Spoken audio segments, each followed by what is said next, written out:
Welcome to the farm vlog this morning, guys. Another beautiful day here on the homestead. As King Kong says good morning, King Kong's also doing his job. We had a problem here on the homestead the other day. We had a hawk get in our chicken run behind me here, and he killed one of our hens.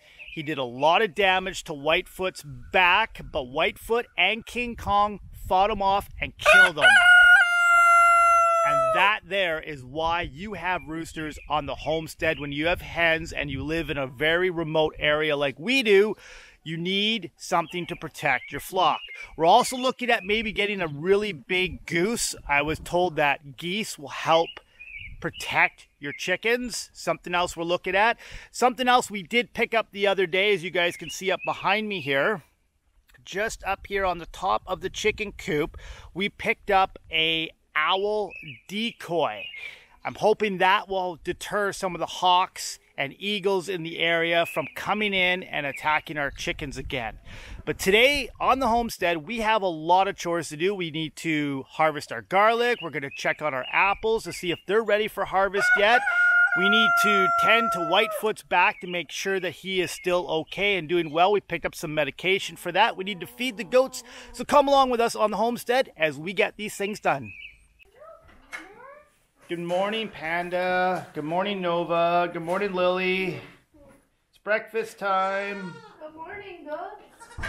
It's breakfast time for you guys. Did you have a good night? I have some fresh hay for you. Ooh, they're gonna like that. Nice, yummy, fresh hay. We need to fill your water. Were you guys thirsty? It was hot yesterday. You guys can see Whitefoot's back right here. The hawk took a huge chunk out of it. The purple stuff is a spray medicine that we picked up to help heal it. You can see right down there, he got bit real hard. He lost a lot of feathers, but Whitefoot and King Kong fought him off, killed him so that he didn't do any more damage to the rest of our flock. We've noticed that our chickens over the last couple days have been a little bit scared and a little leery. They won't go past their grass area out to the big run where the attack initially happened. Which is okay. They'll come around over the next few days and hopefully they'll head back out and graze again. But King Kong there is making sure all the ladies are safe and nothing Yes, he's on guard. You stay on guard, buddy. You did a good job protecting everybody. Sounds like a chicken's in there laying an egg right now. You can see the owl decoy right up there. We're hoping that helps a little bit. Scare off the hawks. Oh, someone broke an egg. Did we lose an egg?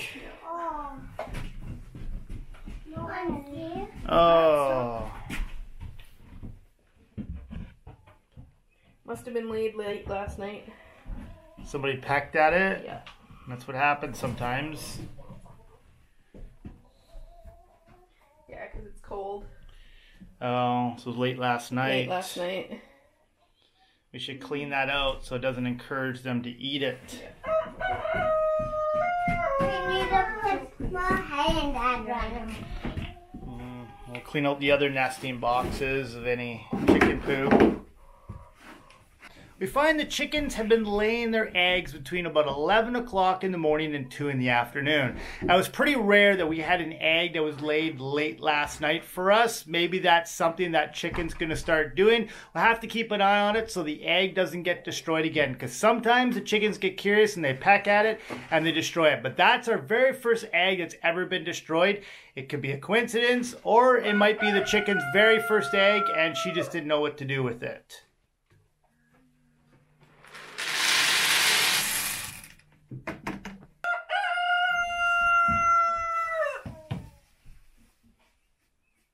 So the chickens are all fed, the nesting boxes are cleaned out with fresh shavings. Now we're gonna head out to the field and we're gonna harvest our garlic. It's time to harvest our garlic. As you can see, the weeds are starting to take over the garlic bed. Everything is dry and they're ready to pull up. Now they're not as big as we were hoping. We pulled a couple sample ones the other day. Some of them only split into 2 or 3 bulbs, but we're gonna pull it up and see what we can get.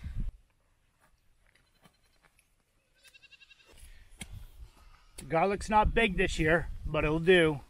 That's a nice handful of garlic you got there. Yeah, not too bad. I think mine are bigger than yours. I think it is. Actually, no, mine is. Actually, yeah, yours is bigger than mine.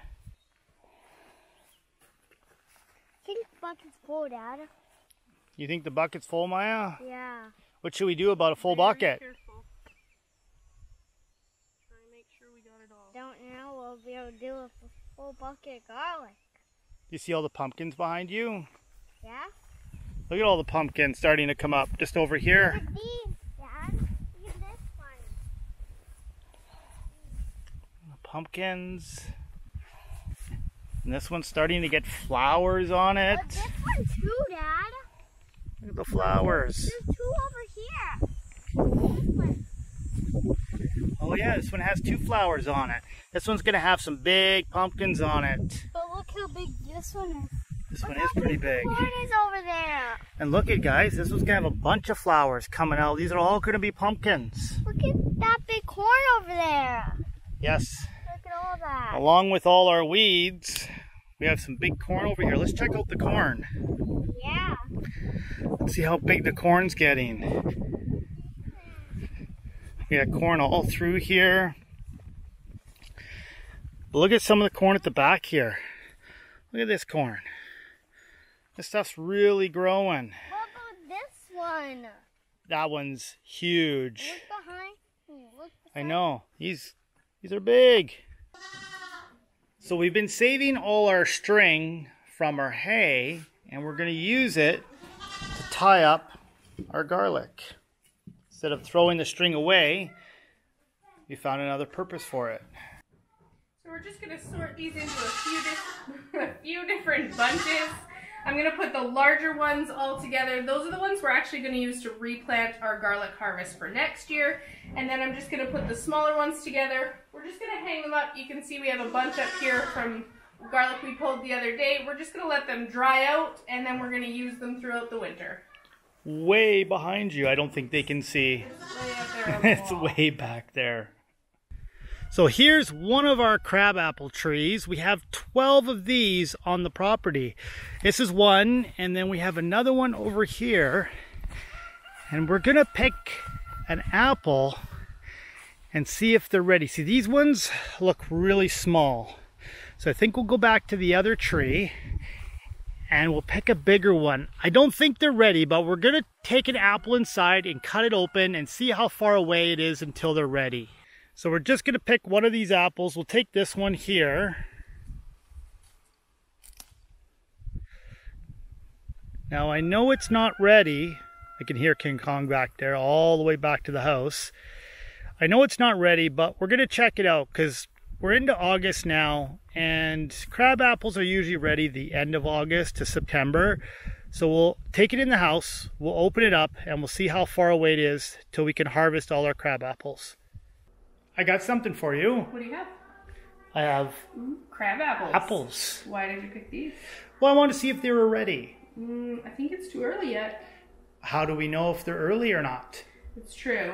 There is a good way to tell. If the seeds are white, they're not ready. If the seeds are brown, then they're ready. Well, let's see if they're brown. You want to cut them open? Let's cut them open. Okay. You ready? What's your guess? I say they're not ready. I say they're not ready yet.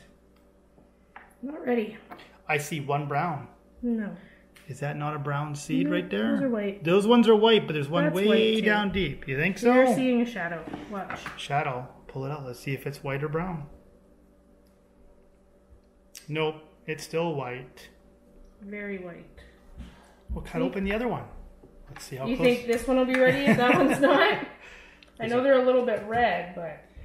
Yeah, no. Come on, apples. Nope, look at those white seeds. Not ready yet. The goats will love these, though. Yes, they will. You can feed them to the goats. So what, probably another 3 weeks to a month? Probably. And then we'll be At harvesting. the end of August, beginning of September, they'll be ready. And then we can make some crabapple jelly. Be harvesting thousands and thousands. Thousands of them. There's tons out on our trees. Okay, so that is not an option today, making crab apple jelly. What are we going to be doing?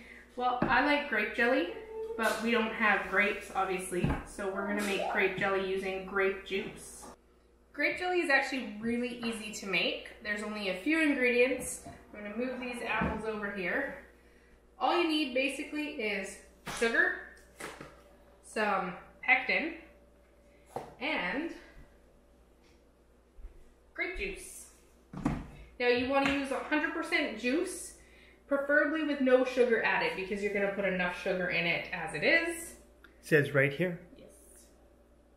100% juice with vitamin C. Ooh, with vitamin C. Well, we're going to kill all the vitamin C with all the sugar we put in it, but it'll still taste good. And you can make jelly without grapes. That's right. Or any other fruit. Yep, you can make it any time of the year. If you want to make jelly in winter, you can. You just have to pick up some juice. Now this also works. You can use white grape juice, you can use grapefruit juice, you can use cranberry cocktail, you can use any kind of juice as long as it's 100% juice. Sounds good. All right. Let's make this grape jelly. Jelly. Not jam. Not jam. It's jelly. It's jelly. So there's a difference between jam and jelly. Jam has pieces of fruit still in it, and jelly is just strictly juice. So you can make jelly with using fruit, but you would strain it and get all the pieces and everything out. This jelly is really easy to make.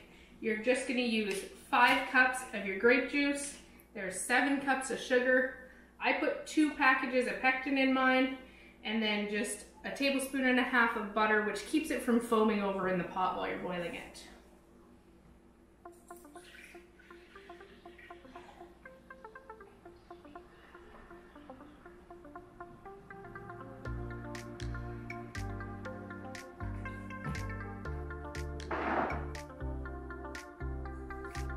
Once your juice is in your pot, you're gonna go ahead and put your pectin in and give it a good stir.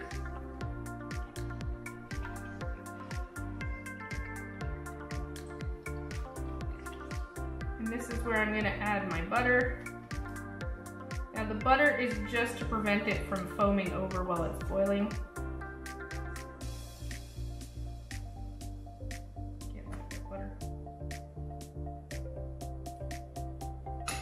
And we're gonna put it on the stove and we're gonna let it come up to a full boil, stirring constantly the entire time. If you stop stirring it, it will stick to the bottom and it'll burn and you'll have to start over. So our juice is just now coming up to a rolling boil. Now a rolling boil is where you can stir it and it doesn't stop boiling. At this point, what we're gonna do is go ahead and slowly start adding in our sugar.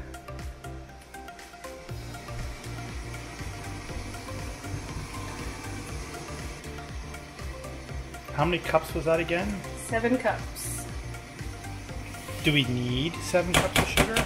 You don't have to. You can do lower sugar if you like. They do sell low sugar pectin if you want to cut down on the amount of sugar in it. I know a lot of people can't have high amounts of sugar, and really it's not good for you, so you can cut it down for sure.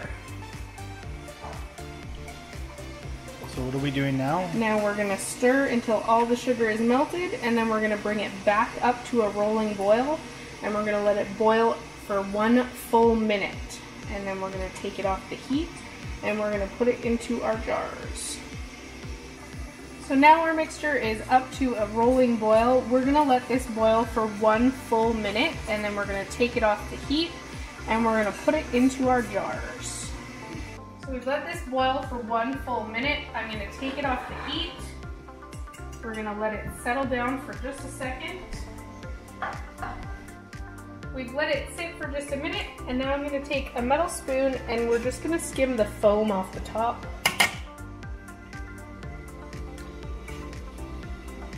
And make sure you use metal, not plastic, because you don't wanna get any type of grease or oil in your jam, because it can wreck with it setting.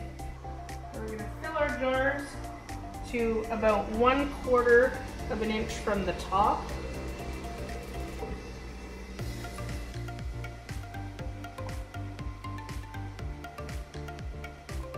We're gonna grab a lid.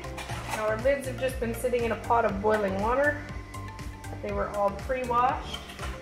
We're gonna put a ring on it. Nice and tight. And we're gonna put it into our pot. So we're going to do that for the rest of our jars until they're all full.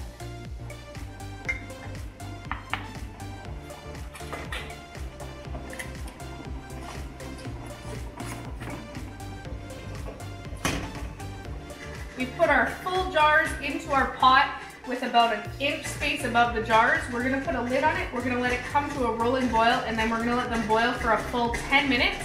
Then we can take them out, set them on the counter, and let them sit for 24 to 48 hours for them to set up.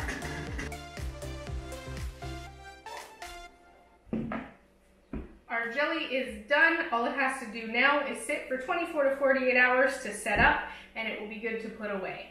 Now this will last us quite a while because we do have strawberry jam as well, and we're also going to be making crabapple jelly once our trees are ready, so that will be delicious, I'm sure.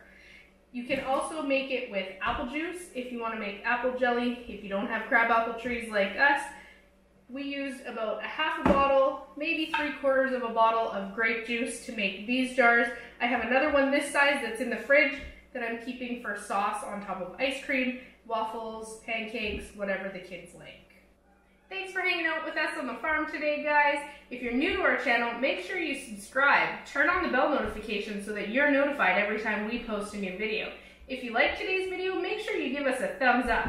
As always, thanks for watching.